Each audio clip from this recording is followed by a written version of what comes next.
আসসালামু আলাইকুম। এখনো আসলে ভোটের গণনা চলছে আর বাইরে আসলে খুবই উত্তেজনাপূর্ণ পরিবেশ আসলে চলতেছে ডাকসুর নির্বাচনে।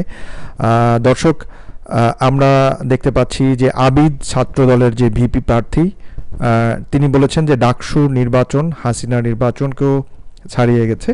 তো আমরা নর্মালি ফেসবুকে আসলে মানুষের যে রিয়াকশন, এগুলো আমি দেখতে চাই। আসলে আমরা দেখতে চাই যে আসলে মানুষ তার কথাকে আসলে কতটুকু গুরুত্ব দিয়েছে, সেটা আমরা দেখি, এবং মানুষের রিয়াকশনটা আসলে কি হয় সেটা আমরা একটু দেখি। তো এইখানে আমরা যদি প্রথম এই এনার যে কমেন্টস বক্স আছে সেটাতে যদি যাই, যে তার কথার সাথে আসলে সোশ্যাল মিডিয়াতে, যেহেতু সোশ্যাল মিডিয়া বিশাল বড় একটা প্ল্যাটফর্ম, এখানে আসলে কতজন আসলে এখানে তার সাথে একমত হয়েছে। তো এখানে প্রথম কমেন্টে একজন বলেছে তাহলে ফ্যাসিবাদী হাসিনাকে ক্ষমতায় ফিরিয়ে দেওয়া উচিত, এবং এখানে কিন্তু এটা একটি কিন্তু চরম সত্য কথা একজন বলেছেন। এবং আরেকজন বলেছেন যে জাতীয় নির্বাচনের ফলাফল কী হবে এবার বুঝে নেন, দেশের সবচেয়ে জ্ঞানী মানুষরাই তো ঢাকা ভার্সিটিতে ভোট দিল। এবং এখানে আবেদ আলী আগেই ভালো ছিল এমনটা বলেছেন, তাহলে হেরেই গেছেন মনে হয় একজন বলেছেন। তো আরেকজন বলেছেন এখন পর্যন্ত ভিপি আবিদ ভাই এগিয়ে রয়েছে 4টি কেন্দ্রে, পল্টন, গুলিস্তান, মনোনয়ন, যাত্রাবাড়ি। খুব হাস্যকর একটা বিষয়। তাহলে এখানে বলেছে তাহলে জাতীয় নির্বাচনে আশা করা যায় না। এখানে আবার বলেছে আমরা কিন্তু আগে থেকে জানতাম হেরে যাওয়ার পর আপনাদের এই বক্তব্য এই রকম আসবে, এমন একজন বলেছেন। এখানে রাকিব হাসান বলেছেন এইরকম একটা আবার যদি ভিপি হয় এদের এই অবস্থা, পুরো দলের কি অবস্থা হবে সেটা অনুমেয়। এবং এখানে আরেকজন বলেছেন ডাকসুর ভোটাররা তো বাহিরই ছিল, তাই হাসিনার যে খারাপ নির্বাচন করছে ডাকসু, আফসোস। আচ্ছা, এখানে অনেক কমেন্টস আসলে আছে, তার পক্ষে বিপক্ষে বলা চলে, মানে বিপক্ষেই সবাই বলেছে। তারপর এখানে একজন বলছে যে ফলাফল ঘোষণা হয়নি, নিশ্চিতভাবে কিভাবে জেনেছে যে সে হেরেছে।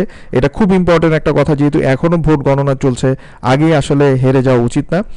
তারপরে এখানে কেউ ওনাকে পাবনা নিয়ে যাওয়ার ব্যবস্থা করেন, এবং তাহলে তো এ বলেই ভালো, শেখ হাসিনার সরকার আবারও দরকার, এমন একজন বলেছেন। এবং এখানে তারপরে হাসিনা তারপরে নির্বাচন দিয়েছিল, কিন্তু বিএনপি এর আগে 2বার ক্ষমতায় ছিল, তারপরে তো কোনো ডাকসু নির্বাচন দিতে পারেনি।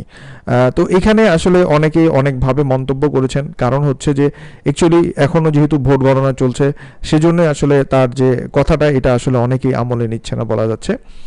এখানে একজন বলেছে যে ভোট চুরি বেয়াদবি নয়, কিন্তু ভোট চুরির প্রতিবাদ করে টেবিল থাপ্পড় দেয়া বেয়াদবি। থাপ্পড়টা জামাত শিবির ভিসির বিরুদ্ধে না হয়ে আওয়ামী লীগ ভিসির বিরুদ্ধে হলেই সেটা আর বেয়াদবি হতো না নাকি? ভিসির ভাগ্য ভালো যে ছাত্র দলের ভদ্রলোক সভাপতি রাকিব তাকে ছাড় করেছেন, ছাত্রকে নাজমুল হলে চেয়ার ছুঁড়ে মারতো, এমন একজন কিন্তু এখানে বলেছেন। এখানে আরেকজন বলে ধাবিতে এক বোন প্রার্থী এবং তিনি প্রেগনেন্ট, তার স্বামী দেখাচ্ছে। এখানে অনেক ধরনের কমেন্টস আছে।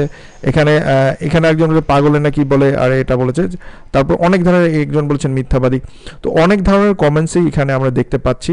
তো আমরা এখন কমেন্টস থেকে চলে যাব, দেখি একটু আমরা রিয়াকশনের দিকে।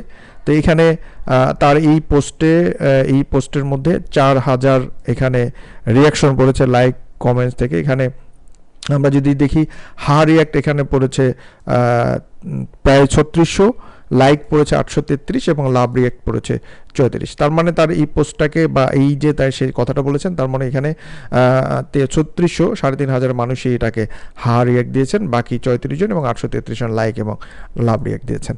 তো দর্শক, বোঝা যাচ্ছে যে আসলে আমরা আসলে এখন পর্যন্ত যেহেতু ভোট গণনা শেষ হয়নি, এখন পর্যন্ত আসলে নির্বাচন নিয়ে কোনোভাবেই বলা যাচ্ছে না। তারপরও যে কিছু দল আসলে এটাকে কারচুপি বা বিভিন্নভাবে আসলে এটাকে আখ্যা দিয়ে আসছে। এখন দেখা যাক যে আমরা ভোট গণনার ফলে কে আসলে ভিপি হতে যাচ্ছেন। আপনাদের যদি কোনো দর্শক কমেন্টস থাকে, আপনারা কমেন্টস করে জানাতে ভুলবেন না। ভালো থাকুন।